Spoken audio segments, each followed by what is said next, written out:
እናቴ ጋር የአክስቴ ልጅ ጋር ጓደኛ ስለነበሩ እኛ ጋር ይመጡ ነበር። እኔ ልጅ ሆኜ ይመጡ ነበር እና ያው እኔ 8ኛ ክፍል ገጠር ጨርሼ ወደ ከተማ ገባው ስኩል ልማር። ከዛ በዛ ሰበብ እናቴ ያኔ በጣም ትታመም ነበረ እና በጣም ይቀርበኝ ነበረ። አንዳንድ ነገሮች ያው ብቻ እኛ ሶስት ነን። እኔ ታላቅ ነኝ እና እናቴ ያው ብቻ ነው ያሳደገችን ማለት ነው። እና በዛ ሰበብ ብዙ ኃላፊነቶች አለኝ እና በዛ ሰበብ ትምህርቴ ላይ ብዙ ትኩረት አልሰጥም እና ይጨነቅና ለቅሰው ነበር። በዛ ሰበብ ይቀርበኝ ነበር እና ከዛ ጀስት እንደዚሁ እንደ ጓደኛ ይቀርበኝ ነበር እና ያው አውቃለሁ ፋሚሊውን ከክስቴ ልጅ ጋር ስለሚመጣ በደንብ ያን ያውቃለሁ። የሰፈር ሰው ነው። ብዙም ሰፈር አይደለም። አንድ ሰዓት ተኩል ምናምን ያስኬዳል መንገዱ። ግን የአክስቴ ልጅ ጋር እነሱ ጎረቤት ስለሆኑ ወደኛ ይመጣሉ። እነሱ የሆነ ክርስትና ነገርም እንደዚህ ይቀራር በሱ ሰበብ እኛ ጋር ይመጣል እንጂ የአንድ ሰፈር አይደለም። ከዛ እኔ ወደ ከተማ ሲገባ ግን ያው እነሱ እዛ እኔ የገባሁት ከተማ ቅርብ ነበሩት እና እዛ እሱም ተምሮ ጨርሶ ስለነበረ እዛ ስለነበረ ይቀርበኝና በቃ አንዳንድ ነገር ያግዘኛል፣ በትምህርትም አንዳንድ ነገር ማለት ነው። እና ከዛ እነዛ እያለን የአክስቴ ልጆች ጋር ነበረ የምኖረው እና በቃ ምረዳኝ ማለት ብዙ ጊዜ አይረዱኝም። እኔ በእናቴ በጣም ተጨንቃለሁ፣ ትምህርትም እየተማርኩ ምናምን፣ እሱ ግን ይረዳኝ ነበረ እና እኔ በቃ እንደይትሽ ምናምን እንደይት ምናምን የመባል ነገር ይቀርበኝ። ከዛ በኋላ እንደዛ የተቀራረበን ብዙ ወሬ ወራ ነበረ። እሱ ጋር ነው እርጉዝ ናት ምናምን፣ ያኔ ምንም አልነበረም። በዛ ሰበብ እኔም ህልክ ውስጥ ገባው። የምረዳኝ ሰው ከሆነ ምን አገባቸው ምናምን ነገር የምሎር ነገር ያኔ 17 ነበርኩ በእድሜ። በቃ ከዚህ በኋላ ምናምን አልኩት እና ከዛ በኋላ እሱ እንደዚህ ብሎ ያወራል። ያክስትሽ ልጅ እንዲህ ብሎ አወራኝ፣ አንተ እሷ ጋር ምንድነው ያለው ነገር እና ብሎ አወራኝ። እንዴት እንደዚህ ብሎ ያወራኛል በቃ ምናምን ብሎ አወራኝ። ከዛ ቢሆን ምን ችግር አለው ምናምን ነገር አለኝና ጠየቀኝ ማለት ነው እንደዚህ ነገር። ከዛ በኋላ እኔ እናቴ ብቻውን ነው ያሳደገችኝ።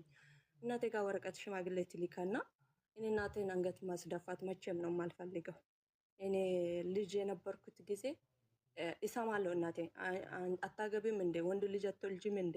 እነዚህ ማለት ሴቶች ስለሆነን ማለት ነው ልጅ ስለነበረች አታገቢም አትወልጂም ወንድ ልጅን፣ እነዚህ እኮ የባዳ ነው ምናምን ብዙ ነገሮች ይሰማለሁ። በዛ ሰበብ እናቴን አንገቷን ላስደፋ በፍጹም ነው የማልፈልገው ነበር። ፍላጎታም ተምረን የሆነ ቦታ እንደምንደርስ ትፈልግ ስለነበር ላግዝሽ እንዲገባ ከባለቤትሽ ጋር ተዋወቃችሁ? አንድ አካባቢ ስለነበራችሁ ተዋወቃችሁ? አዎ ተጋባን። ሽማግሌ ላከ። ከዛ በኋላ ተጋብተን እኔ ፕሮሰስ ጀምሬ ነበረ ሳውዲ ሊሄድ። ሳውዲ ሄድኩት። ብዙም አልቆየንም፣ አንድ ወርም አልቆየንም። ምን ያኔ ገበሬ ነው፣ ምንም አልሰራም። ትምህርቱን ጨርሶ ቤተሰብ ጋር ነበረ ያ ሰዓት። ብዙም አልቆየውም፣ አንድ ወርም አልቆየውም። እሱ ገበሬ ነው። ወደ አረብ ሀገር የመምጣት ፕሮሰስ ጀምረሽ ነበረ። በተጋባችሁ በአንድ ወራችሁ አንቺ ወደ ሳውዲ አረቢያ መጣሽ፣ እንደዛ ነው? እሺ። ግን ወደ ሳውዲ አረቢያ ከመምጣትሽ በፊት አንድ ወር አብራችሁ አንድ ቤት ኖራችኋል ወይንስ ጋብቻ ብቻ ፈጽማችሁ አንቺም እናትሽ ቤት እሱም እናቱ ቤት ነበር የነበራችሁ? ጋብቻ ፈጽመን አንድ ቤት ኖረናል። ለአንድ ወር? አንድ ወር ነው። ፕሮሰሱ መጣልኝ። ፕሮሰስ ጀምሬ ስለነበረ ሄድኩ። ኦኬ። እርግዝና አልተፈጠረም? ምንም አልተፈጠረም። ፕሮሰሱ ስለጀመርኩ ጥንቃቄ ታደርጉ ነበር? መርፌ ወስጄ ነበረ። አዎ ፕሮሰስ ጀምርልህ ብዬ እሱ ጋር ሳንገባ አዎ ብቻ ነው መልሱ። ጥንቃቄ ታደርጉ ነበር? አዎ ቢካዝ መርፌ የመጠንቀቂያ መንገድ ነው። ስለዚህ በቃ በሚል መልስ መለስ ነው። ከዛ አንቺ ወደ ሳውዲ አረቢያ መጣሽ። ሳውዲ አረቢያ 2 ዓመት 4 ወር ቆየው። ያኔ እንደዚህ ስልክ አልነበረም።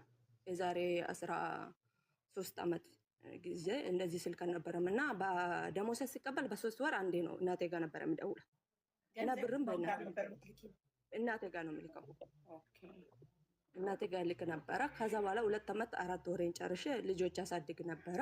መንታ ልጆች ገባ ወደ ኢትዮጵያ ማለት ነው። ኮንትራት 2 ዓመት ከ4 ወር ሰርተሽ ወደ ኢትዮጵያ ተመለሽ? እሺ ተመለስኩ። አብሮቴና እሱ መጥቶ እዛ ቦሌ ወሰዱኝና እናቴ ስለሚያማ ስለነበረ ኦፕራሽን ሆና ነበረ። ቀጥታ እናቴ ጋር ነው የሄድኩት እኔ ማለት ነው።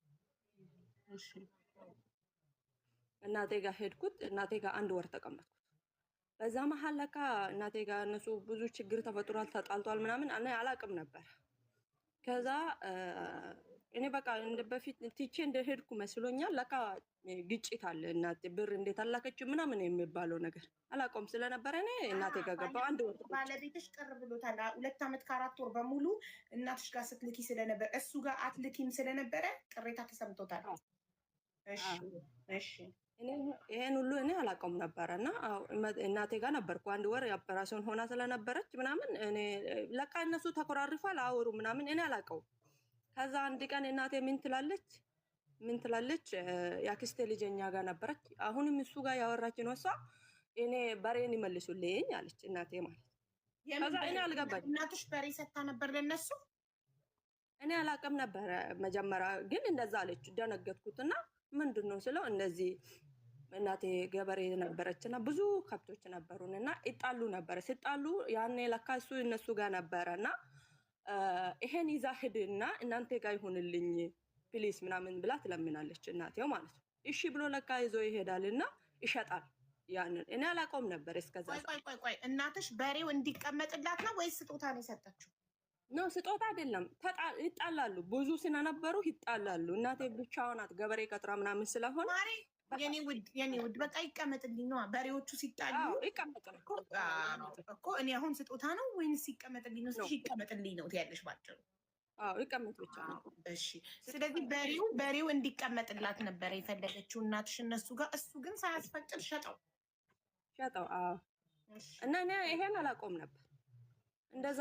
ከዛ የክስተ ልጅ ምን ማለት ነው ብዬ ስጠይቀው እንደዚህ ነው ተሽጧል አለችኝ። ከዛ በኋላ ደወልኩና ጠራውና እንዴት ነው እንደዚህ ይሄ ነገር እንዴት ሆነ እኔ አላውቀውም ብዬ ስጠይቅ አዎ እንዲህ ነበረ ብሎ ነገረኝ። ከዛ በኋላ ምን አደረግክ ታዲያ?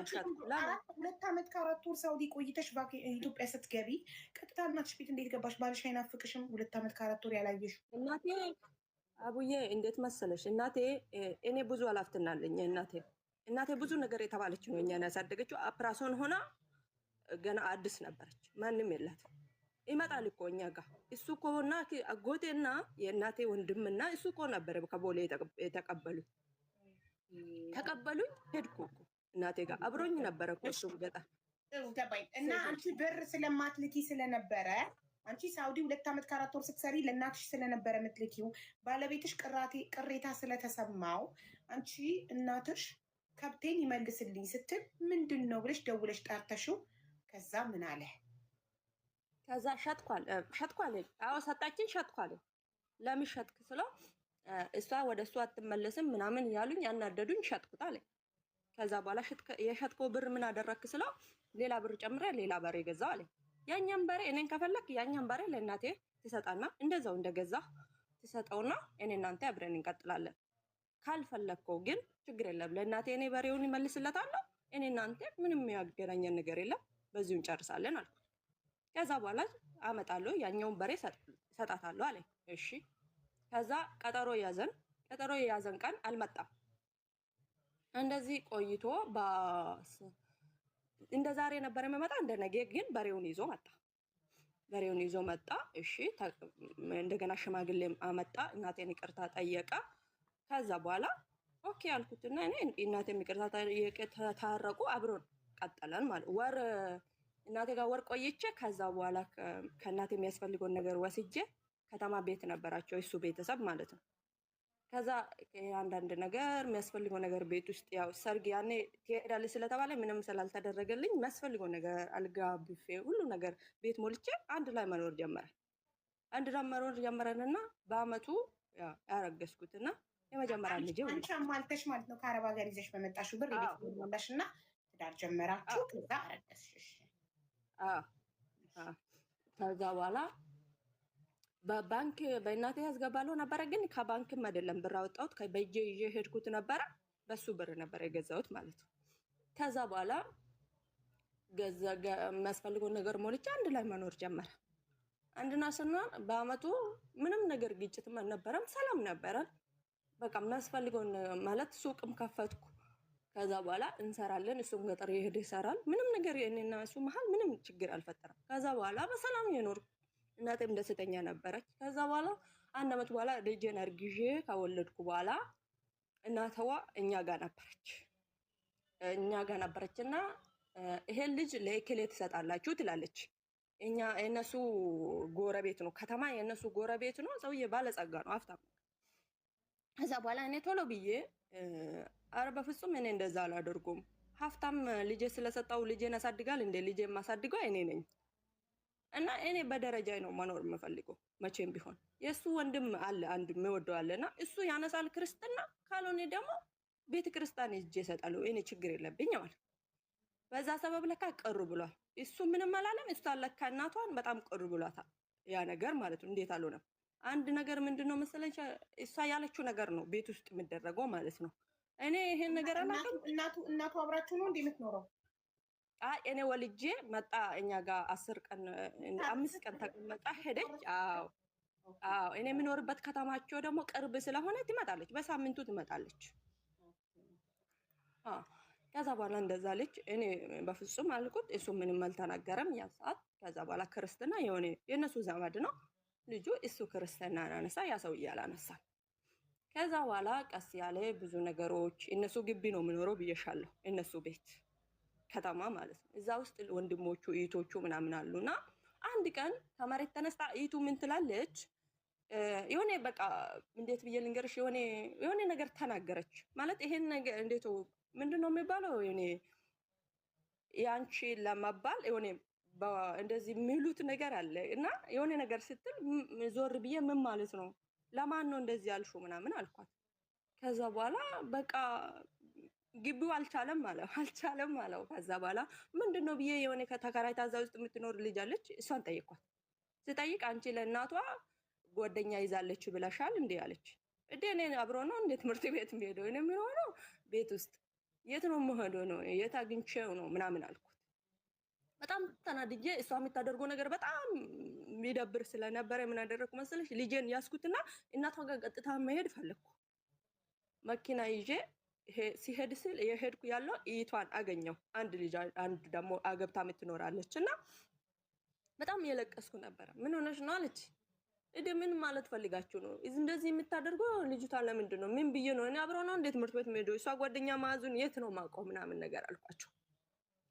በቃ አንቺ ተረጋጊ፣ አንቺ እንደዛ ብላ አብሮ ለካ እነሱ ያደረጉ ነገር ነው። በቃ አረጋገችኝ። እንደዛም እንዳትሄጂ በቃ ተመልሰሽ ግቢ እነሱ ችግር የለም እናቴ፣ እነሱ ጋር መጨቃጨቅ አስፈልግሽም። በቃ አንቺ ታት ዝም ብላ ልጅቷ ጠግባ ነው ምናምን ነገር አለች። እኔ ምንም አልመሰለኝም ሀብዬ ዝም አልኩ። በቃ ዝም አልኩና ቁጭ አልኩት። ከዛ በኋላ እንደዛ ሐረከት ያደረገች ዝም አልኩ። እኔ ምንም አልተናገርኩም። ከዛ በኋላ እንዳይጠፋብን ይኸውልሽ ወለድሽ እና እንደዚህ በይ ወለድሽ እና ከባል ቤተሰቦች ጋር ብዙ ስምምነት አልነበረም ብለን እንለፈው እሱ እሺ በቃ ዘዛ። ከዛ በኋላ እሺ ምን ሆነ? ከዛ በኋላ እንደዛ ያለን አሁን አንድ ቀን የሆነ እኔ ከእናቴ አምጥቼ ከብት ነበረኝ፣ አጎቴ የሰጠኝ ከብት ነበረኝ እና እነሱ ጋር አድርጌ አደረኩ። አንድ ብቻ ነው ያመጣው። ከዛ እሱ ገጠር ሲሄድ ተሽጧል። የለም የት ሄዶ ነው ብዬ ጠየቅኩ እናቷን። ደነገጥኩ። በጣም ወዶ ነበር። ስጠይቆ እሱ እኮ ሽጧል ታውቃለች ብሎ እኮ ነው የሸጠው ምናምን አለች። በጣም ደነገጥኩትና የማን ከብት ነው የተሸጠው? እኔ ከአጎቴ የሰጠኝ ነበር፣ እናቴ ጋር ነበረ። ኦኬ አጎቴ የሰጠሽ ከብት ያንቺ ነበረ? ማን ነው እሱ የሸጠው?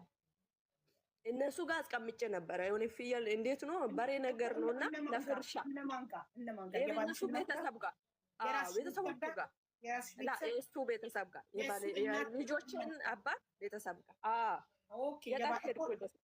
የባልሽ ቤተሰቦች ጋር አንድ በሬ ያስቀምጠሽ ነበር። በሬ ነው? አዎ በሬ ነው። አዎ ኦኬ። አጎትሽ ስጦታ የሰጠሽን በሬ የባልሽ እናት ጋር አስቀምጠሽ ነበር። ከዛ ማን ነው በሬውን አውጥቶ ይሸጠው? የልጆቼ አባት ሳያስፈቅድሽ? እኔ አልሰማሁም። አንቺ አራስ ቤት ነው? ከአራስ ወጥቻለሁ፣ ግን ያኔ አንድ 5 ወር ምናምን ይሆነኛል። ከአራስ አይደለሁም፣ ግን አልሄድም ገጠር። ግን ሄጄ ከብቶች ጋር ሄድኩት። ከብቶች ጋር ሲሄድ በጣም ሲወደው ስለነበረ ማት ፈልጌ ነበረ የሄድኩት። ከዛ በኋላ ሰውየው ግን ከብት መሸጥ ይወዳል። በፊትም የእናትሽን በሬ አስከፈልሽው፣ በኋላ ሞንችን በሬ ሸጠ። በሬ መሸጥ ይወዳለች። ሻጣ። ከዛ በኋላ የሆነ ልጅ አለና ዘመዳቸው ነው ልጄን ክርስትና ያነሳ ነው። ደወልኩና ጠራው፣ ነገርኩት እንዴት እንደዚህ ይሆናል ይሄ ነገር ስለው በቃ ከዛ በኋላ አወሩና ሻጥኩ፣ መሬት ገዛው ምናምን በቃ። ከዛ በኋላ ተውኩት። እኔ እንደዚህ ጭቅጭቅ አልወድም። ሀቡ ሰው ሲወድን በፍቅር አብሮ ይኖራል። ከዛ በኋላ እኔ ጭቅጭቅ አልወድም። እኛ ቤት ጭቅጭቅም ስለሌለ እኔ አልወደውም። ከዛ ዝም አልኩ ላሽ በቃ። ከዛ በኋላ ስጠይቂው ምን አለ? ለምንድን ነው በሬን የሸጥክብኝ ስትይው ምን አለ? ሻጥኩትና መሬት ገዛውበት፣ እንደገና ደግሞ ሰኝ ምናምን ገዛውበት ምናምን ነው ያለው። ምንም የበሬ ዋጋ መሬት ይገዛል። ከተማ አይደለም እኮ አቡዬ፣ የእርሻ መሬት ነው። የእርሻ መሬት ነው። ያን ጊዜም ይገዛል። ከዛ አሁን የምነግርሽ ነገር እኮ ከ10 ምናምን ዓመት በፊት። ከዛ በኋላ በቃ እኔ ላሻልኩ በቃ ጭቅጭቅ አልችልበትም። ከዛ ዝም አልኩት። የኖረን በቃ ጸባይ የተቀየረ መጣ። እየተቀየረ ብዙ ነገሮች በቃ የተቀየሩ መጡ። ከዛ በኋላ አንድ ቀን ቁጭ አድርጌ ያወራው ምንድነው ችግር ምን ፈለክ ምንድነው ምን ማለት ጠየቁት በቃ። ከዛ በኋላ ስጠይቅ ምንም መልስ የለም። ከዛ በኋላ በጣም እየተቀየረ መጣ። ከዛ ዝም አልኩት። ከዛ እይቷ ምን ትላለች መጣ፣ አረብ ሀገር መሄድ ከፈለግሽ ልጅሽን ይይዝልሻለሁ አለች። እኔ ልጄን መቼም ትቼ አልሄድም። ምን አጥቼ ሂድና እሱ ይስራ፣ እንደገና ደግሞ አለኝ እግዚአብሔር ይመስገን። ለምንድን ነው ልጄን ትቼ መሄደው አልኩት። ለካ እነሱ አብሮ የተወያዩ ነገር ነው ይሄ ታምር ማለት አላውቀውም። ከዛ በኋላ እንደዚህ ከዛ በጣም እየተቀየረ መጣ በጣም። ከዛ ብዙ ነገር እኔ አይናገረኝም ሀውዬ። ውጭ ላይ ግን ለአክስቴ ልጆች ለዘመዳ ዘመድ ማይወራ በቃ የለም። ከዛ ዝም አልኩት። እነሱ መጡ አይናገሩኝም፣ ግን ሲያወሩ ሰማለሁ። ዝም አልኩ እኔ። ከዛ እኔ ጡት ሲያጠቡ እርግዝና አይፈጠርም የሚለውን ነገር አምነው ነበርና መድኃኒት አልጠቀምም ነበር። አመት ከምናምን ሲሆነኝ እርግዝ መሆኔን አወቅኩ። ጡት እየጠባ እኮ ከዚህ በፊትም ብለዋል። ጡት እየጠባ እርግዝና አይፈጠር የሚባለው ውሸት ነው አይደል? በጣም ውሸት ነው እኮ የአበሻ ወሬ ነው። ምን አገናኘው ጡትና እርግዝና? እኔ እኮ ብያቸዋለሁ። በጣም ሰው እያጠባ አይረገዝም ሲሉ ነበር እዚህ በኮመንት የሆነ ታሪክ እየሰማን ነው አቡዬ። በጣም ውሸት ነው። እኔ በአመት 6 ወር ነው የወለድኩትን ጡት ያጠባው ነበር። እስከ 4 ወር አርግዤ እንኳን ጡት ያጠባው ነበር። ከዛ በኋላ እያሉ የተሳሳተ ኢንፎርሜሽን ለሰው እየሰጡ ሰውን ያለ ፕላኑ ያስረግባሉ። ስለዚህ ጡት እየተጠባም ሀቡዬ ምነው ፈራሻራ? እኔ ገና ከወለድኩ 18 ቀኔ ነኝ። እኔ እንደዚህ አይነት ነገር ውስጥ አልገባም። በዚህ ሰዓት ያማቸው እንዴ? እና ውዴ ይገዛል አይደለ? አንቺ ስንት ወሩ ነበር ታርግዥበት ላዩ ላይ? እኔ ሲያቅ 9 ወር ሆኝ እኔ ልጄ ወልጄ በ9 ወሩ ነው ያወቅኩት እርጉዝ መሆኔን። ግን ያኔ እርጉዝ የሆንኩት 3 ወር ሲሆን ነው። ስለዚህ በ6 ወሩ ነው እርግዝና የተፈጠረው። ልጅሽ በተወለደ በ6 ወሩ። ማሻአላ ማሻአላ ጎበዝ። በአመት በ6 ወሩ ያኛ ሲወልድ አስበው እኮ ጀግና። አሁን እኔም ሩብዬ 6 ወር ሲሞላት ጡት ማጥባት አቆምና አረግዛለሁ። ኢንሻአላ ያ ረብ ያርግልሽ። እግዚአብሔር ያርግልሽ፣ መድኃኒዓለም ያደርግልሽ። አሜን አሜን። ወንድ ይሁን በይልኝ፣ ወንድ ይሁንልሽ። እኔም 2 ልጆች ወንድ አለኝ። እኔ ያው ምኞቴም ነበር ወንድምም ስለሌለኝ አባትም ስለሌለኝ ወንድ ልጅ ለእናቱ እናቴ፣ ሴቷማ አባቴ አባቴ ነው የምትለው። እንኳን 2ቱም ወንድ ሆኑልሽ የኔ ውድ። በጣም አመሰግንሻለሁ ብዬ ከዛ በኋላ አረብ ሀገር ያው እህትየው መጣችና የእሱ እህት አረብ ሀገር ሂጂ ልጅሽን ሊያዝልሽ ስትልሽ እኔ ምን አጥቼ ነው ልጄን ጥዬ የምሰደደው? ከፈለገ ራሱ ይሰደድ አልሻትና ህይወት ቀጠለ። ከዛ ማርገዝሽን አወቅሽ። እሱ ጋር ያቆም ነው። ሶፍት ካለ ብትናፈጪ ማየ አጠገብሽ ሶፍት አጠገብ ያለ ግን እየረበሽሽ ለአንቺ እንዳይረብሽሽ ለራስሽ እንዳያስቸግርሽ። ከዛ በኋላ እንደዛ ስትለኝ እንደዛ አልኳትና በቃ በጣም ብዙ ነገሮች በቃ እያየው መጣሁ።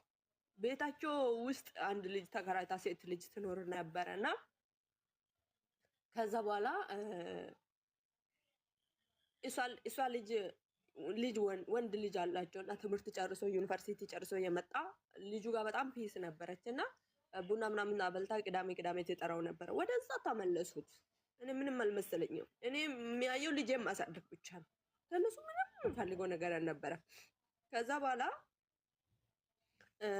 እንደዛ ሲሆን አንድ ቀን ምን ታደርጋለች? ኩሽና ያው ቤት አይደል እሷ የሚታየው አሁን ማለት ነው ባለው ነገር እኔ ጋር ብዙ ጥሩ አይደሉም እና ኩሽና እኔ ልሰራበት የነበረበት ቦታ መጣ ሰራችሁ አስተካክዬ ሄጄ ነበረ። ለምን እንደዛ አደረግሽው ስላት በቃ ኮረፈችው። ዝም አልኳት፣ እኔ ምንም አላልኳትም።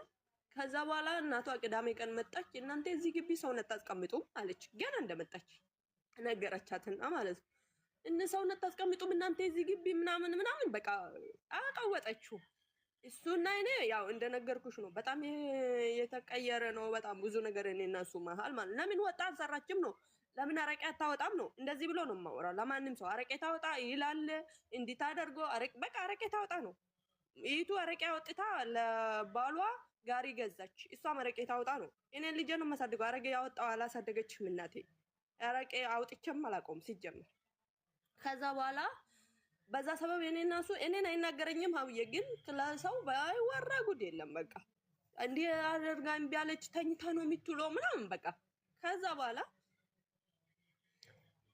ከዛ እንደዛ ስትል አቃወጠችው። ግቢ ነበር እሱም እዛ ቀን። ከዛ ምን መጣ እኔ እኮ ማንም ጋር ተጣልቼ ማንም አውጥቼ አላውቅም እኮ። ከዛ በኋላ መጣ ሊደበደበኝ መጣ። እርጉዝ ነበርኩ ያው 6 ወር ምናምን እርጉዝ ነኝ። ያኛም ያው ልጄ ይዣለሁ። እሱ መራስ ነው ያኔ ብዙም ያኔ ትልቅ አይደለም ያኔ። ከዛ እኔም እንዲሁ እጅ የምሰጠው ሰው አይደለም። አንቀያዥ ነበረ ግን ለቀኩ።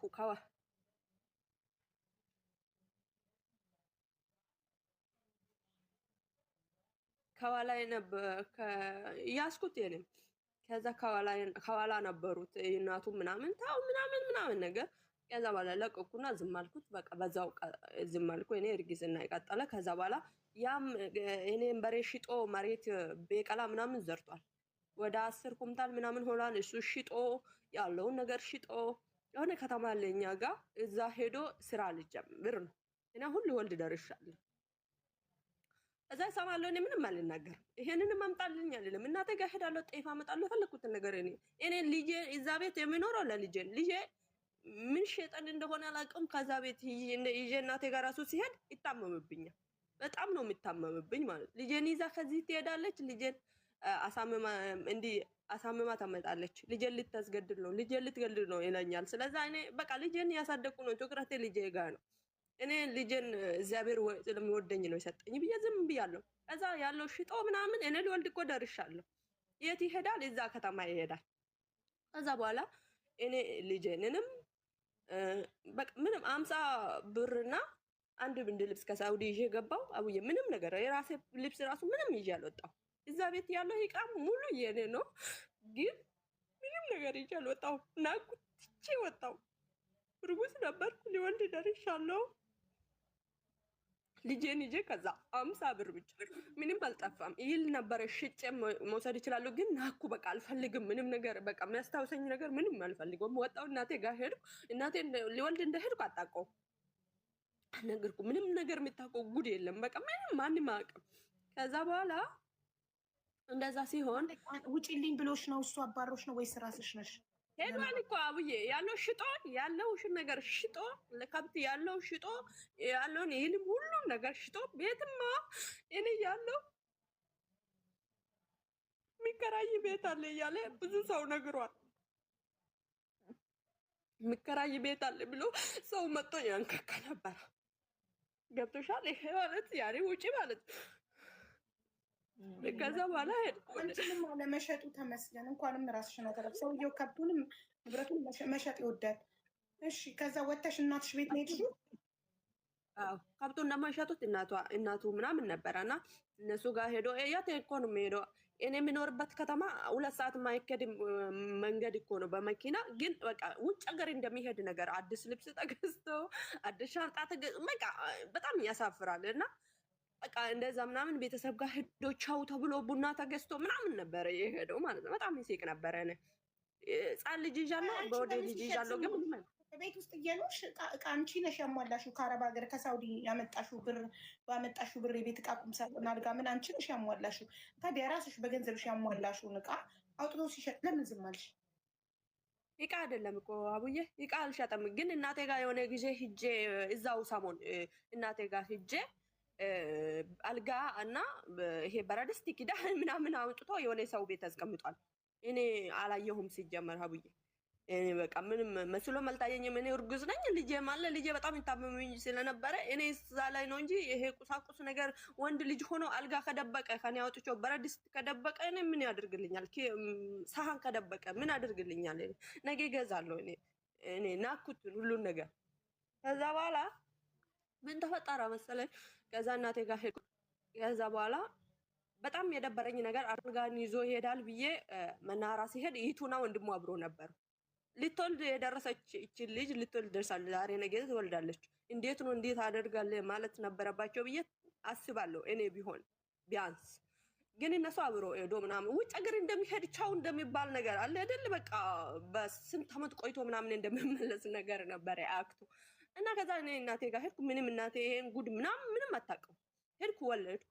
እግዚአብሔር መድኃኒዓለም የተመሰገነው 30 ደቂቃ እንኳን አልቆየሁም። የመጀመሪያ ልጄ ስንት ሰው ካቦኝ ሰኞ ጀምሬ ማክሰኞ ማታ ነበር የወለድኩት። እግዚአብሔር ግን ሁሉም በድሌን አይቶ 30 ደቂቃ እንኳን አልፈጀብኝ፣ እዛ ገጠር ማለት ነው። ከዛ ወለድኩት። በሶስት ቀን ሰማ። በሶስት ቀን እኛ ጋር የሚኖር ልጅ ነበረ፣ ደውሎ ነገር። ከዛ በኋላ መጣ። አንድ 4 ቀን እኛ ጋር ነበረ። ይሄ ልጄን የመጀመሪያ ልጄን ማለት ነው ይዤ ካልሄድኩ አለ። ይዤ ካልሄድኩ እሷ ወልዳለች፣ ይሄው ተኝታለች። ይሄም ልጅ ነው ገና አመት ከ6 ወሩ ነው። እዚህ ደግሞ ያማል፣ እዚህ መቆየት አይችልም። ይሄ ልጅ ይዤ ካልሄድኩ እላታለሁ እናቴ። እኔ በልጄን ገደላችሁ ብዬ ጠይቃችኋለሁ። ልጄን ይዤ ካልሄድኩ ልጄ የሆነ ነገር ከሆነ ማነው ሐኪም ቤት የሚወስደው? በቃ አቀወጠው። ከዛ ነፍሷን ይማር አክስቴ አሁን ሞተች አለች፣ ያኔ ነበረች እና ከዛ በኋላ እሷም እዛ ነበረች እናቴ ምናምን። በቃ ተያሉኝ፣ ተይዞ ይሄድ ለጊዜው አንቺም ስትጠነክሪ ነገሮቹን ታስተካክላለሽ አሉ። እሺ አልኳቸው። ይዞ ሄደ። ይቴ ሻንጣውን ልብሱን ያስተካክላላት ይዞ ሄደ። ከዛ በኋላ ልጄ በወር ከምናምን ይቱ ጋር ነው ማስቀምጠው ነው ያለ።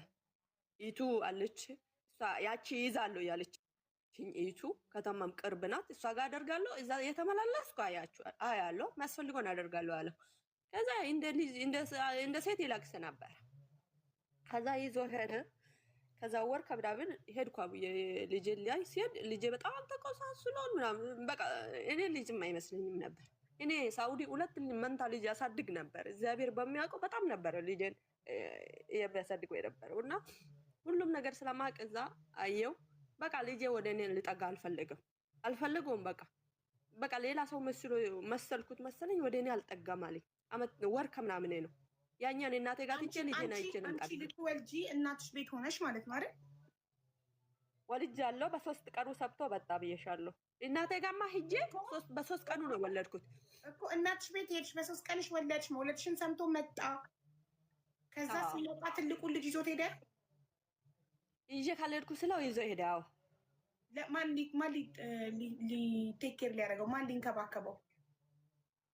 ይቴ ጋር ወስዳለሁ። እዚህ ልጁ ያማል፣ እሷ ተኝታለች። እዚህ ጋር ቢያመው ያኔ ያሳድግልሻለሁ፣ አረብ ሀገሩ ሂጂ እኔ ያሳድግልሻለሁ ያለችሽ? አዎ። እሺ። 5 ነው ስንት ኩንታል ስንዴ እዛ ነበረ ያኔ ራሱ እዛ እሷ ጋር ነበረ ያስቀመጠው። እኔ ጋር አላመጣልኝም። እኔም አምጣልኝም አላልኩ። ከዛ በኋላ በቃ እናቴም አንቺም ተኝተሻል፣ እኔም እንደዚህ በቃ ይዞ ይሄድ፣ እየለቀሰ እንዳይሄድ በቃ ለዚህ ልጅ ራሱ ይሄ ልጅ የሆነ ነገር ሊሆን ነው እንዲህ የምታደርጉት ምናምን ስትል በቃ ይዞ ይሄድ ብዬ እኔ በወር ምናምን ወር ሳምንት ይመስለኛል አብዬ ቀኑን በደንብ ባላስታውስም ሄድኩ። ልጅ ለያየት ይቱ ቤት ማለት ነው ምናምን የሚያስፈልገውን ገዝቼ ሄድኩ። ይቴን ያጅልኝ ብዬ ያኛን ልጅ ማለት ነው ሁለተኛ ልጅ ይጄ ሲያይ ልጅ አልጠጋም አለኝ። በቃ ፈራኝ ምናምን ለቀሰ ምናምን ነገር አሞ ሐኪም ቤት ወስዳ ምናምን ነበረ። ከዛ በኋላ ይሄንም ልጅን ትቼ ስለሄድኩ ትቼ ወደዚህ ተመለስኩ፣ ወደ ገጠር ወደ እናቴ ጋር። ከዛ በኋላ ቁጭ ብዬ ማሰብ ጀመርኩ፣ ምን ማድረግ አለብኝ? እሱ ጋር ያለውን ነገር እኔ እና እሱ መሀል ያለው ነገር ምንም ነገር የለም። እንደነገርኩሽ የቤት እቃው እንኳን እኔ እናቴ ጋር ሂጄ አልጋ ምናምን ኮታኩቱሩ እንኳን ይዞ ወደ ጓደኛው ቤት አስገብቷል። እና እኔ ጋር ያለው ነበር። እኔ ያኛ ሱቅ ምናምን ከፍቻለሁ ብዬሻለሁ፣ ሳውዲ የነበርኩት ጊዜ ምናምን እሱንንም አቆሜ ምናምን ወደ ኋላ እንዳልመልስብሽና መሬት ገዝቻለሁ።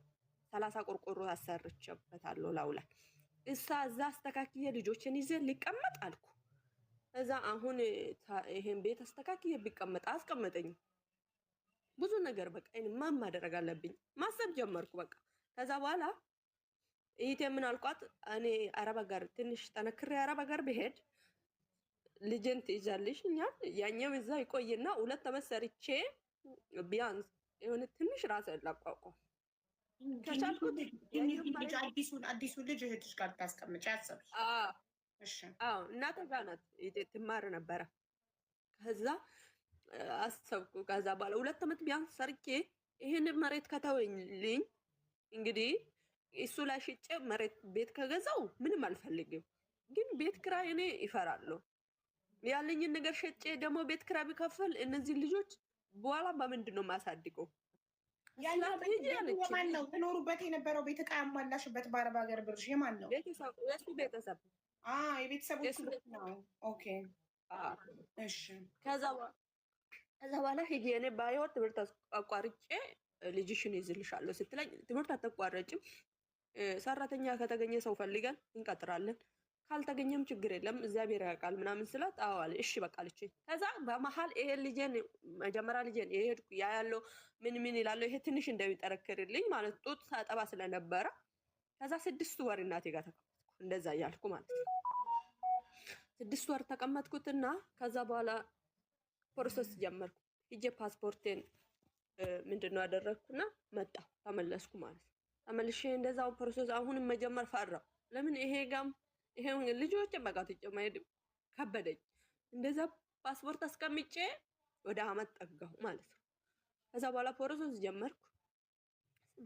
ዱባይ ነበር የጀመርኩት አልተሳካም። እዚህ ቤሩት መጣ። ከዛ በኋላ በመሀል እኔ ከስሼው ነበረ ግን ቀጠሮ የተሰጠኝ ገና ከመስከረም በኋላ ነው። እኔ ደግሞ እዚህ መጣሁ ማለት ነው። የዛሬ 8 ዓመት አሁን 8ኛ ዓመት ልጨርስ ነው። መስከረም ላይ 8 ዓመት ይጨርሳለሁ ማለት ነው። ከዛ በኋላ የልጆች ተቆራጭ ነው ወይስ ምንድነው የከሰስሽው? በፍጹም እንደዛ አይደለም።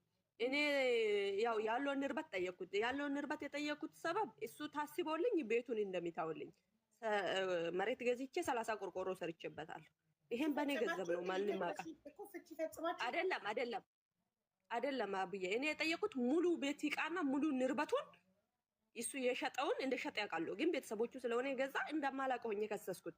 ለምን ሽማግሌ ነገ ሲቀመጥ ወይም በህግም ከሆነ ይሄ የሸጠውን ምንድነው ያጠፋን ይሄን እነዚህን ነገር ይታሰብልኝና ይሄን መሬቱን ይታወልልኝ ነው።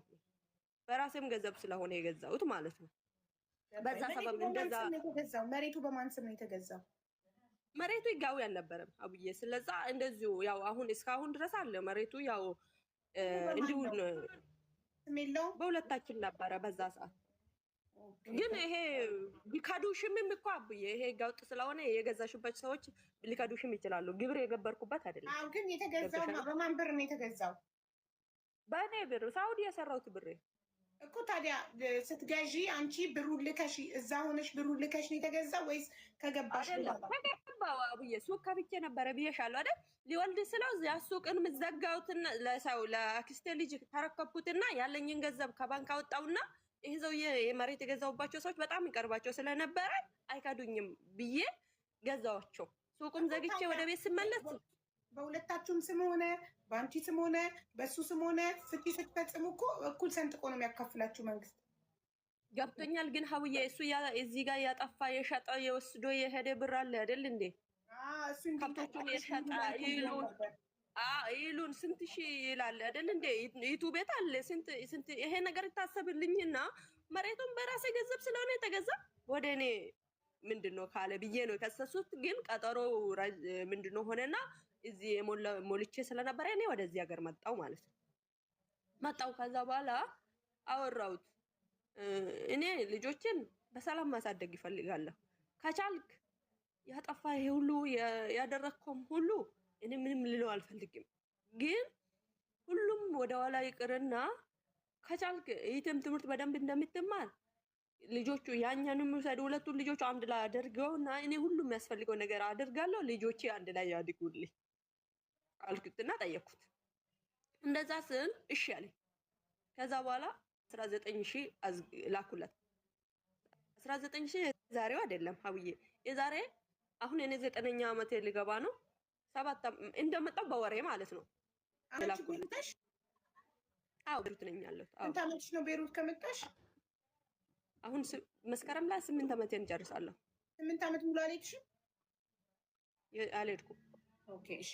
በመጣሽ በወርሽ ነው ምን 19,000 ብር ይላክሽለት ለባልሽ?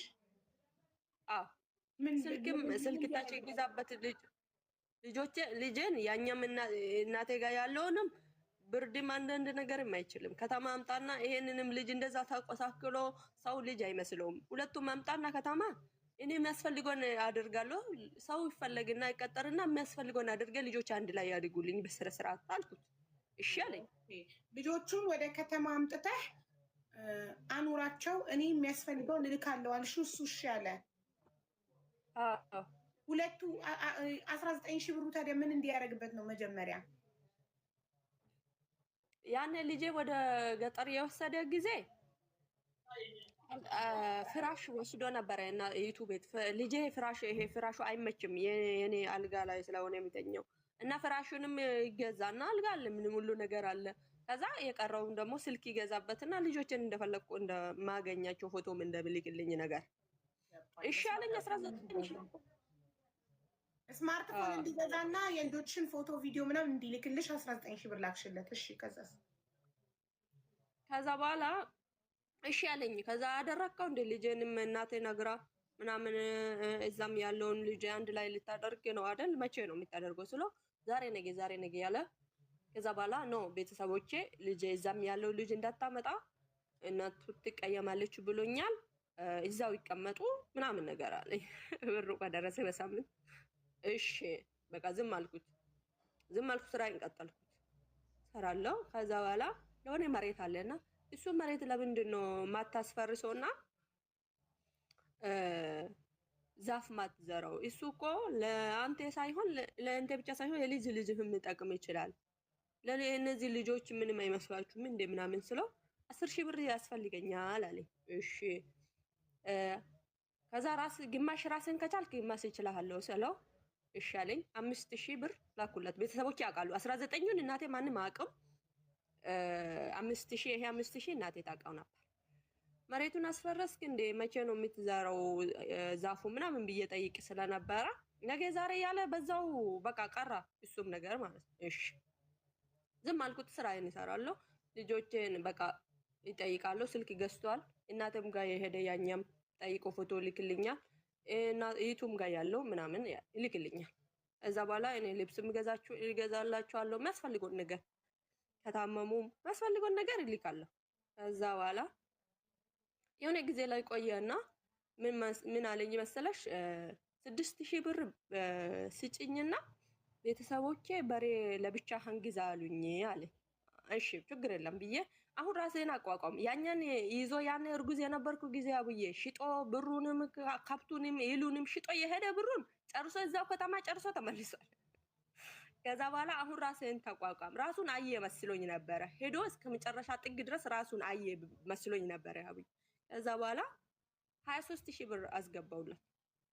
ጥጃ ላም ግዛበትና የቀረውን ደግሞ ያኛን ከገዛበት ትንሽ ትቋቋማለህ ቢያንስ ከትላንት ተምረሃል ብዬ አስባለሁ።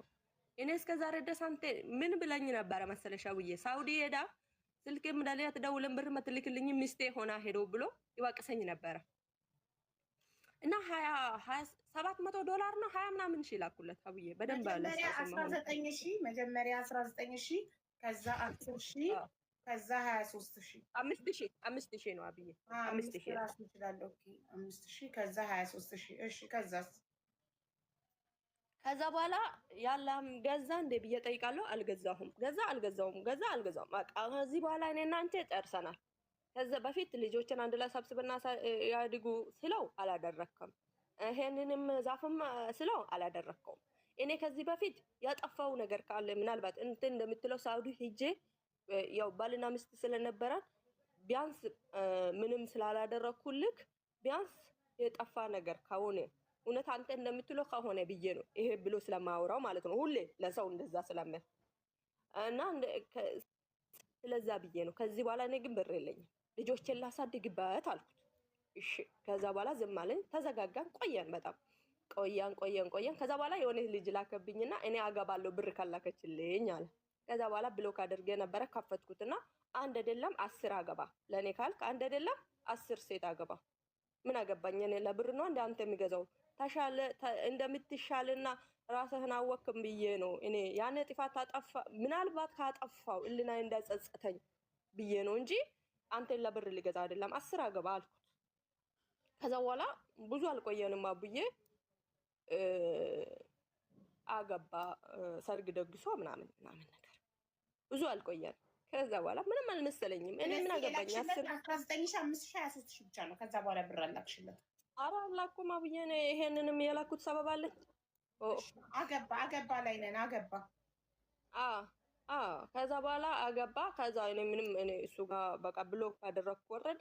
ከዛ በኋላ ልጆችን እናቴ ጋር ያለውን ልጅን እጠይቃለሁ፣ የደውል የሚያስፈልገው ነገር አደርጋለሁ። የእሱ ቤት ከዛ በኋላ ከይቱ ቤት ወስዶ እናቱ ቤት ወስዷል ልጄን፣ የመጀመሪያ ልጄ ማለት ነው።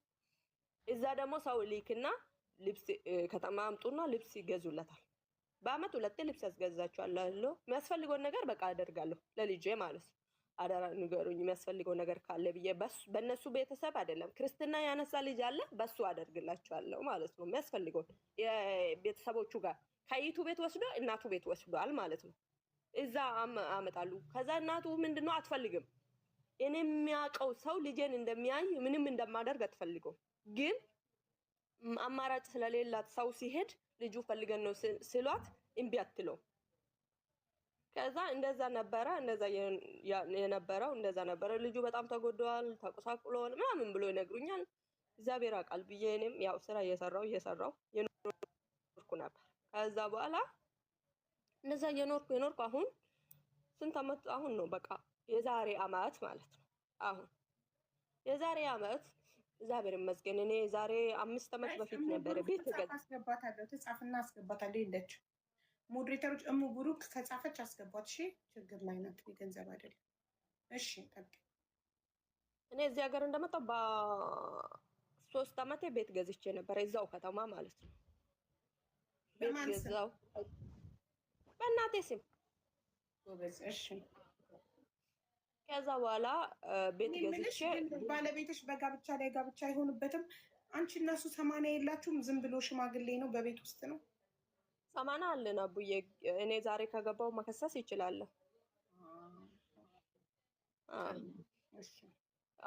ግን እንደዚህ የሚባል ነገር አለ። ወደ 3 ወር ፍርድ ቤት ሄድና ይከሰስኛል። በ3 ወር እኔ ምንድነው ካልሄድኩ ምናምን ፍርድ ቤት ያስፈታል የሚባል ነገር ነው። እኔ አላውቀውም፣ ግን ሂጄ መከሰስ ይችላል እኔ ማለት ነው። ከዛ በእናቴ ስም እኔ ቤት ገዛው። ቤት የሚከራይም አለ። አንድ ሰርቪስ ኢቴ ገጠር ትምህርት ስለጨረሰች ከተማ ገባች። የዛሬ 3 አመት ማለት ነው። ከተማ ስትገባ ልጄንም ይዘሽው ግቢ አልኳት። እናቴ ጋር ያለው ግቢና እዛው ግል ትምህርት ቤት እኔ ቤት የገዛው ፊት ለፊት ግል ትምህርት ቤት አለ፣ እዛ ይማራል። እሺ አለች። እዛ መጣች ገባች። ከዛ በኋላ እዛ ያለው ልጄ በጣም ብዙ ሰው ይነግረኛል። በቃ እኔ አያለው በቪዲዮ እኮ ልብስ ልገዙለት ሲያመጡ አገኛለሁ።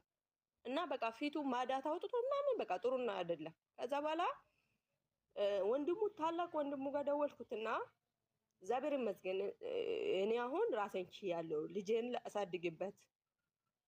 ላሳድግበት እና ልጄ አሁን ይቴ ያኛ ልጅ ይዛ ከተማ ገብታለች። ልጆቼም በዚህ ይተዋወቃሉ። ይቴ ደግሞ ሁለቱም አንድ ላይ አድርጋ እንደሚማሩም እሷም ትፈልጋለች፣ ፍቃደኛ ናት። ስለዚህ ያ ልጄ ይምጣና አንድ ላይ ይማሩልኝ። እናትህን ንገረውና ፈለጉ ቅዳሜ ሄዶ እዛውን ሆሎ ይሁድ ማታ ይመለሳል። ግን ከተማ ገብቶ ይማርልኝ። አሁን ራስን ችያለሁ አልኩ። እሺ በቃ ምናምን አለኝና ስልኩ ዘጋ። ከዛ ስንት ቀንም አልቆየውም አውዬ እህታቸው የምትታመም እህት ነበረቻቸው ሞተች ተባለ። ከዛ በኋላ ዝም አልኩ። እኔም አልደወልኩም። ቤተሰብ እናቴ ሄዳ ነበር። እናቴ ሄደችና በቃ ይሄ ልጅ በጣም ተቆሳቅሎ ምናምን እዛ ቀን ይሄ ልጅ ትልቁ ልጄ ማለት ነው የዛሬ 2 አመት ነው።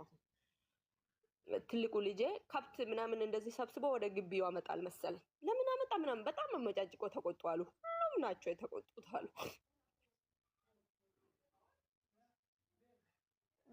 ከዛ በኋላ ዝም አልኩት። ከዛ እኔ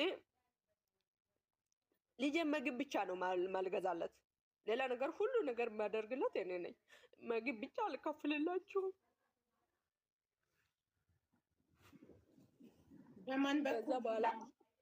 በማን በኩል እየላክ ልብስ ይገዛላችኋል? ሀብዬ ልብስ ይገዛችኋል። ሪሲት ይላክልኛል። የክርስትና ያነሳ ልጅ አለ። የክርስትና አባት እንደዛ ነው እንጂ ብር አለ። እንደዚህ ብር አልኮም። እንዴት ነው የሚገዛላቸው? አባቱ ትልኪያለሽ፣ የክርስትና አባቱ ትልኪያለሽ፣ ገዝቶ ደረሰኝ ይልክልሻል ልብስ። አዎ ምግብ ብቻ ነው ማልቀበልላቸው። ከዛ በኋላ የትምህርት ቤት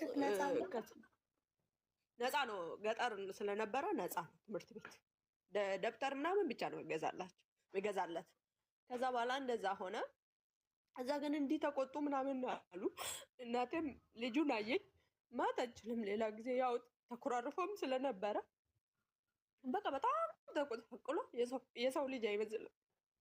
ከዛ በኋላ መልሼ የክርስትና ያነሳ ልጁ ነገርኩት። እንዲህ ብዬ ነበረ እኮ ለታላቃቸው ልጁ ማለት ነው። እነሱ ስለሚተዋወቁ እንዲህ ብዬ ነበረ ልጄ ስለው፣ ኦብሴ አንቺ አሁን ዝም በይ፣ ስትመጪ ሁሉም ነገር ታደርጋለሽ። ልጆቹ አንድ ላይም ቢሆኑ ይጣሉብሽ ይችላሉ ስለማይተዋወቁ፣ ይትሽም አስቸግሩ ይችላል። እሱ ሊያሳምነኝ ነው። ገብቶሻል? ከዛ በኋላ በቃ አንቺ አሁን ልትመጪ አይደለም ምናምን አለ። እሺ ከዛ ወንድሙ ጋር ደውዬ ምን አደረጋችሁልኝ ስለው እናቷ እንደተቆጣች ምናምን ነገር እንዳኮረፉ፣ ለምን እንደዚህ ያልክ ተብሎ እንዳኮረፉበት ምናምን ነገር ነገረኝ። ከዛ በኋላ ዝም አልኩት። ከዛ የዛ መስከረም ላይ ይሄ ነገር ወደ ጥር ነገር ይመስለኛል ሀብዬ፣ ልጄ መስከረም 11 ነው የተወለደው። ኢቴ ምን አደረገች? ደግዘችና መስፈልጎን ነገር አደረገችና ልጁን ይምጣ ከተማ አለችና ሄዳ አመጣችሁ። አይሰጡም፣ በቀላሉ አይሰጡም። ግን በቃ እንዲህ ምን ያመጣሉ ብላ ሄዳ አመጣች። አንድ ላይ ይሆኑ ብላ ሁለቱ ልጄ። ከዛ በኋላ እናቴም ጋር ተደወለ። እናቴም በዛው ልደት ስለሆነ ልጁንም ለማየት ስለጉጉት ስላላት መጣች ወደ ከተማ። ከዛ አይኑ ይለቅስ ነበረ። ለካ አየችው። ማንም አልነገረኝም። ቪዲዮ ሳወራ እኔ ያለው ግን በደንብ አላየም ማለት አለ አይደል? በቃ ከዛ 2 ቀን ከተማን ኢቴና ያኛ እናቴ ጋር ያለው ልጄ ጋር አደረና ከተማ ፈልገ ነበረ ልጁ ይማር እዛ እነሱ ጋር ፈልግ ነበር። ግን ኢቴን ይዛችሁ እንዳትሄዱ ማለት አችልም እና ልጁ ይማራል ምናምን ብሎ ይዞ ይሄዱ። ከዛ በላይ ዛሬ አሁን የሚመጣው መስከረም አመቱ ነው። አክስቴ ሞተች። አክስቴ ስትሞት እኛ ጋር አይሄድም። እሱ በቃ ቀራ አገባ በዛ ጊዜ። ከዛ በኋላ እኛ ጋር አይሄድም። አይኑም አይቶ አቅም ቤተሰቦቼ አክስቴ እንደሞተች ሲያቅ ልጄንና የክርስትና ያነሳ ልጅና ወንድሙ ብሎ ልጄን ይዞ ይሄዳሉ። እዛ ማንጋ እናቴ ጋር አመቱን ባየችው በአመቱ አሁንም ይሄን አይኑ ትለክሳለች ልጁ ማለት ነው። ከዛ በኋላ ይሄ ልጅ እኔ ጋር አይቆይም፣ አሁን ትምህርትም ስለተዘጋ ይሄ ልጅ እኔ ጋር አይቆይ ትላለች። አልሜ እንደዚህ አልሜ ላይ ነው በዚህ ሰዓት እናቴ። ይሄ ልጅ እኔ ጋር ይቆይ እና እስቲ ትምህርትም ስለሌለ አሁን የምትሉት ነገር የላችሁ እኔ ጋር ይቆይ ትላለች። ከዛ ይደውላለሁ። እኔ ሲደውል ልጅሽ እኮ እዚህ ነው። አቤት ደስ አለኝ፣ በቃ በጣም ደስ አለኝ ከምነግርሽ በላይ። ከዛ በኋላ ይሄ ልጅ ያንም ለልደቱ የዛሬ አመት እኔ ሲያይ እምባ ካፈሰው ነበረ። ልጅ ነው ብዬ እኔ አሟት ነው ለጊዜው ብዬ ነበረ። አሁን በጣም ልጁ አይኑ ልክ አይደለም፣ ይሄ ልጅ መታየት አለበት አለች። ከዛ በኋላ ይታያ ምን ችግር አለው? እኔ ለማን ነው የምለፋው? ለማን ነው የምኖረው አልኳት፣ ለእናቴ ማለት ነው። ከዛ ኢቴን ይዘሽ ወደ ሐኪም ቤት ሂጂ አልኳት። እሺ አለች። ኢቴ ፕሮሰስ ጀምሬለት ነበረ ደግሞ እዚህ ሀገር ላምጣት ማለት ነው። አልማርም ብላ የሆነ በቃ ምንድን ነው ስትል ራሴ እንዳልወድ ማለት ዝም በይ ቁጭ በይ እዛ ተመሪ ስትይ አቡያ አንዳንዴ እሷ ሄዳ ሰርታ የተቀየረች የሚባል ነገር ስላለ እኔ በቃ እገባለሁ ለሁሉም ነገር ትምጣ ብዬ ፕሮሰስ ጀምሬ ስለነበረ ሳትመጪ አደራሽን ውሰጂ አልኳት። ወሰደች። ስትወስድ የሆነ እንደዚህ ከአይኑ ብሌኑ ላይ የሆነ ምንድነው የሚባለው ይሄ ደም ስር ነገር ነው አለውና የሆነ መድኃኒት ሰጣና በዚህ ካልተሻለ ቀጠሮ ሰጣ። ዶክተሩ ቁጥር አመጡልኝና አወራሁ። ብዙ ማስፈራም ግን አሁንም ቀጠሮ ይሄ መድኃኒት ትጠቀምና ቀጠሮ እሰጣለሁ አለ። እሺ ለሁለተኛ ቀጠሮ ኢቴ አልደረሰችም። ቀኑ ደረሰ። ኢቴ ምን አለችው? ደውላ ጠራችና ይሄ ልጅ ሁለቱ ልጆች አንድ ላይ ያስቀምጥና አየው። ይሄ ልጅ ምንድን ነው የሚመስለው? ይሄ ልጅ እንደዚህ ሰው ቆሳስል እንዲህ ሲሆን እንዴት ነው ልብህ እንደስ ያለ? አሁንም ይሄው ሐኪም ቤት ወሰድኩ። ይሄ ሐኪም ቤት ደግሞ ቀጠሮ ሰጣ። እኔ ሁለተኛ ቀጠሮ የደረስኩ አይደለም እና ወይ እናቴ ጋር ይቀመጥና እዚህ እናቴ ጋር ያሉ ሰው ይውሰድ፣ ይሄ ልጅ ግን መታከም አለበት ብላ ኢቴ 10 ዓመት ነው የሚበልጣት እኔ ማለት ነው። እኔ አሁን 31 ዓመቴ ነው። ኢቴ 20 ዓመቷ ነው። እንዲህ ብላ የሚቆጣው እሱ ስብት ተበልት ነው የሚበልጠኝ በእድሜ ማለት ነው። ትቆጣለች ኢቴ ማለት ነው። ሁለተኛ ሌላ 3 ነን እኛ። አንዱ ኢቴ ትደውልና ይቆጧትና እዛ ቀራሱ ሐኪም ቤት ያመጣችው ቀራሱ እሱ ያለበት ከተማ ስለሆነ ሐኪም ቤት የምታመጣው ደውላ ነግራለች ኢቴ ልጁን ሐኪም ቤት የወሰድኩ ነው ከፈለክ እንገናኝና ልጁን አብሮ እንወስዳለን ብላ ነግራለች። ስትነግረው ለዛ እኔ ስራ አለብኝ ምንድነው የሚታመመው? እናንተ ብቻ ናችሁ መታመሙን ያያችሁ? ቤተሰቦቼ አዩም ነበር? ቤተሰቦቼ ሲታመም አዩም አይነግሩኝም? በቃ በጣም ተቆጣት ላይ ኢቴ ማለት ነው። ተጣሉ። አሁንም እንደመልሳ ደወለችለት ምናምን በቃ ቀጠሮ እንዳለ ነገረችው። ወረቀቱን ሁሉም አሳያችሁ። ይሄ ልጅ እዛ ገጠር አይመለስም፣ መመለስ አይፈልግም። ልጁ እዛ ይመቱኛል፣ ከብት ያስጠብቁኛል። ሌላ የእሱ ወንድሞች ልጆች ከተማ ነበር የሚኖሩት እና ገጠር ሲመጡ ራሱ እነሱ ያጠፉት ጥፋት እኔን ይቆጡኛል ብሏል ልጁ። አንተ ምንድን ነው የምትፈልገው ከዚህ ልጅ ብላ ትቆጣለች። ልጄ ማለት ነው ሀቢባ የሰው ልጅ አይመስልም። ማዳት አውጡታል። ማዳለለም በቢያቆይ ነው እየዋሸው አይደለም። ከዛ ልጅ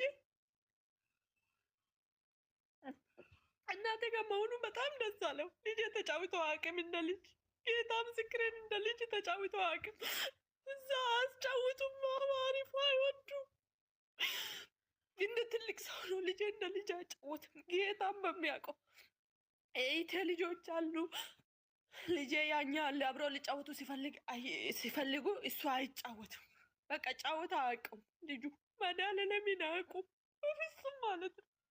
ጌታ ሁሌ ደውልና ጠይቅ ነበር። ኢቴ ገገጠ አይጫወትም። በቃ ጥግ ይዞ ቁጭ ይላል። ልጆቹ ሲጫወቱ ራሱ ምን ያደረጉ ነው ያለ ሰፕራይዝ የሆነ ያያለ ልጅ ኢቴ ያ እናቴ ጋር ያለ በጣም ቀበጥ ነው ልጄ ማለት ነው።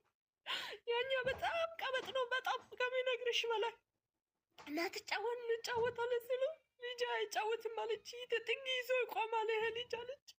ከዛ በኋላ ተቆጡት ምናምን ነገር ምን አለ መሰለሽ እኔ ጋር ቢያንስ እናታችን ጋር አንተ ይሄ ልጅ እንደምትሆን አትፈልግም፣ ግን ይሄ ልጅን አንተ ጋር መሆን ከፈለክ አንተ ጋር ይሁን፣ ግን እዛ ገጠር እንዳይመለስ ልጁን መመለስ አይፈልግም። እዛ አልመለስም ይቆጡኛል፣ ይመቱኛል ብሏል ብላ ኢቴት ትለቅሳለች እና ትለምናለች። እሱ ከዛ ምን ይላል ለኢቴ ካገዘችኝ ልጁን ይወስዳለሁ ራሴ ጋር አደርጋለሁ ይላል። ሚስቱ አረብ ሀገር ሄዳለች ብሏል። ሚስቱ አረብ ሀገር ባትሄድ ልጅ አይሄድም፣ አይወዳትም ሴትዮዋ ማለት አሁን ያገባት አሁን አዲስ ካንቺ በኋላ የሚያገባት ሚስት አረብ ሀገር ላካ። አዎ እንደዛ ብሏል። ያን ጊዜ ገና ሄዳ ገና ቅርብ ጊዜ ነው የሄደችው ብሏል። ወሬው ሰምቻለሁ። በዛው ነው እንጂ ልጁ ገጠር እሷ ይዞ ገጠር ሲሄድ ራሱ አይወድም አሉ ልጁ። ከዛ አሁን እሱ ጋር መሆን ትፈልጋለህ ሲሉ እሷ ስለሌለች እሱ ጋር መሆን ይፈልጋሉ ብላችኋል። ከዛ በኋላ እሺ ተባለ።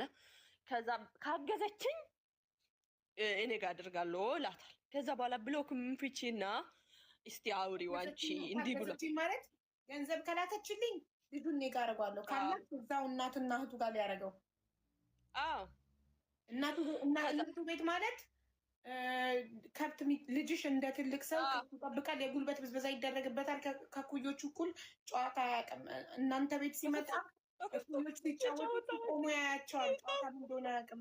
ብዬን ያለዋሽ መድኃኒዓለም ልጅ ጨዋታ አያውቅም። ጌታ በሚያውቀው ማለት ነው መድኃኒዓለም። ከዛ እነዛ ስል ኢቴ ብሎክንም ክፈችና አውሪ አለችሽ አልኩትና ብሎኩን ከፍቼ ችግር የለም የሚያስፈልገውን ነገር እኔ ለልጄ ያደርጋለሁ። እኔ ለእነሱ ነው የምኖረው። በቃ ውሰድ አልኳት። ለኢቴ ውሰድ አለች። እኔም አወራሁት። አሁን ብሎኩን አይሆንም ነበር። ለምን አንቺ እሱ ጋር እንዴት ፈልግ አይፈልግም። ሀቡዬ አደርገውም ልጁ አደርገውም ሰውዬ አይፈልግም። አባቷ አይፈቅድምና አባቷ አይፈቅድምና ኦኬ ሄዶ ወስዳል። ሄዶ ሲወስድ ደግሞ አቡዬ እሱ አባቱ ነው። ገብቶሻል? እሱ አባቱ ነው። ሰው እሱ አባቱ ነው። እኛ ምን ሳደርጋለን? ህጉም አይፈቅድልሽም እኮ ፖሊስም ማምጣት ይችላል። እናት ከሌለች ለአባት ነው። እናትም አባትም ከሌለ ነው ዘመድ ሀያት፣ አጎት፣ አክስት ምናምን እናትም አባትም ከሌሉ ነው። አሁን አንቺ እናት ነሽ፣ ለእናት ነው ቅድሚያ የሚሰጠው። አንቺ ሀገር ስለሌለሽ ከአንቺ ቀጥሎ አባት ነው እንጂ ሀያት አይደለም። አልሰጥም ቢሉት ራሱ ፖሊስ መጥራት ይችላል። ቤታችሁ ፖሊስ መውሰድ ይችላል። እናንተ እምቢ ብትሉ ራሱ ኧረ ይሄ ፖሊስ የማይጠራም ይሄዳል። እናቴ ማንም የላትም ብቻው ነው የምትኖረው። እናቴ ራሱ ሰድባታለሁ የባለጌ። ከዛ እኔ እንደዛ ስሎ እሺ ብዬ ብሎኩን ከብቼ አወሩ። ልጄን ውሰድልኝ ፕሊዝ፣ ልጄን ያየህድል እንዴ ተጎድቶ ስለ አዎ ተጎድቷል። ምን ላደርግ ፈልገሽ ነው አለኝ። ታዲያ ለምንድን ነው ዝም የምትለው አልኩት።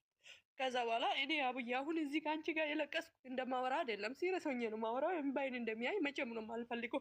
እሱ እንደሚቆሳሰል እኔ ከሰው በታች እንደሚሆን ፍላጎቱ፣ በጣም ፍላጎቱ እሱ ከሰው በታች እኔ እንደሚሆን ነው፣ እጅ እንደሚሰጥ ነው በቃ። እኔ ደግሞ እንደዛ መቼም ነው የማልሆነው። ከዛ ወሰደ አቡዬ ጤፍ ከእናቴ አምጥቼ ማለት እንዴት ላደርገው? ብርን ብልክ እኮ እሱ አቡዬ አልወስድም እኮ በዛን ሰዓት ማለት ነው። ከዛ በኋላ ምን እናቴ ቤት ጤፍ አስመጣው፣ ቅቤ ሀይቡን ቃል ሳልቀራ ከእናቴ ስጡ አልኳቸው፣ ሰጡ። ከዛ በኋላ በየወሩ እኔ የሚያከራየው ቤት ነበረ። የትምህርት ቤት ብዙ አይደለም፣ 800 ብር ብቻ ነው እዛ የሚከፈለው። የግል ትምህርት ቤት ይማርልኝ አልኩት። አልፈልግም ነበረ ግን እሺ አለ መጨረሻ ላይ። ከዛ በኋላ እኔ ገባ ነው ይለኛል ሀቡዬ፣ እኔ ስራ ነው ይለኛል። ከዛ በኋላ እሺ፣ ከዛ ትምህርት ቤት ያስገባልኝ። ከዛ በኋላ ለአንጀራው እንኳን ሊከፍል ነበረ ለልጄ ማለት ነው። እዛ ቤት ክራይ ስላለኝ ተከራይታ የምትኖረው ልጅ አንዷን ስልክ ቁጥር ሰጠዋትና በዚህ ምን አካውንት ሰጠውና በዚህ ያስገቢልኝና ሪሲት ላክልኝ በየወሩ አልኳት። እሺ አለችኝ። ከዛ እሱ ጋር ገባ። ሐኪም ቤቱ አሁንም ቀጠሮ አለው ሄዷል። ምንም አልተሻለው። ከዛ ይሄ ልጅ የተሻለ ሐኪም ቤት መውሰድ አለብኝ እንዲህ ዝም አልለውም ብዬ ከዛ ነገርኩት ለሱ ራሱ። አሁን ብሎኩን ከፍቻለሁ። ከዛ ስለው አዳማ ሐኪም አለ ጥሩ ነው ምናምን፣ እዛ እናቴም ሄዳ ምናምን። እሺ ውሰድ አልኩት። አቡዬ እኔ ብሩን አላስታውስም፣ ሪሲቱን ካላየሁት በስተቀር ወደ 25,000 ይመስለኛል ላኩት። ካርድ ብቻ ማውጣት 5,000 ነው ምናምን አለኝ። ከዛ በኋላ ምንም ነገር አለርጂክ ነው አሉኝ ምናምን። እዛ ይሄ የወሰደችበት ያሉት ደም ምንድነው ይሄ ደም ስር ነው የተባለው። ግን እሱ ያለኝ ወሰደ አልወሰደም አላውቅም ሀውዬ። እዛ እሱ ያለኝማ ሌላ አለርጂክ ነው ይተዋል ምናምን አሉኝ። እሺ ዝም አልኩት። አሁንም እጠይቃለሁ ልጄን። አሁን ብሎኩም ስለከፈትኩ ብሩም ስለሚገባላት ምንም ሰጣ ነበረ ለልጁ ስልክ አልፎ አልፎ፣ ሁሌ አይደለም የፈለገ ሰዓት። እኔ አልጠይቅም፣ ችግር የለም። አሁን የተሻለ ቦታ ነው፣ ቢያንስ ከብት አይጠብቅም። ከዛ በኋላ እሺ ብዬ ዝም አልኩት። አሁንም አልተሻለም ይሄ አይን። አረ ይሄ ልጅ አሁንም በሆነ ሌላ ቦታ ወስዳለሁ፣ ይሄ ልጅ አሁንም አልተሻለውም ያለኝ ነው ልጅ። በላክሹ 25,000 ብር ሐኪም ቤት ለመውሰዱ ምን ያህል እርግጠኛ ነሽ? ምንም አይነት የዶክተር ወረቀት የከፈለበት ደረሰኝ፣ ምንም አይነት የዶክተር ወረቀት ካላፈልሽ ለመውሰዱ አቡዬ ምንም ነገር አላቆም ልንገርሽ አላቆም። ከዛ በኋላ አሁንም የተሻለ ሐኪም ቤት እኔ ዶክተር አብይን ይከታተል ነበረ። ልጄ ከአንገት በላይ ነው። ዶክተር አብይ ጋር ይወሰድልኝ አልኩት። በሚዲያ ያወቅሽው ሁሉም በሚዲያ በቃ እኔ የምለው ነገር ስለማይዋጥለት ብዙ ነገር አወራሱ። ጓደኛ ያለችው ጓደኛ ሄዳ ከዚህ ሄዳም ልጄም እነሱ ቤተሰብ ጋር እሱ ቤተሰብ ጋር ሄዳ አይታለች። ልጁ ልብስም ልክለት ምናምን እሷ በዛ ስለማውቀው አውሪ በፈጠረሽ እሱ ጋር ይወሰድልኝ ልጄ አልኩት ዶክተር አብይ ጋር። ይሻለች እንዳሷ። ከዛ በኋላ አወራችሁ። ስታወራ በሚዲያ እኔ ያው እንደዚህ ፋሚ በቃ እሱ ብዙ አወራ ማለት በሚዲያ የሚታወቅ ዶክተር አልወስድም፣ ውሸት ነው በሚዲያ የሚወራ ሁሉ እውነት አይደለም ምናምን ብዙ። ከዛ ዶክተር አብይ ያኔ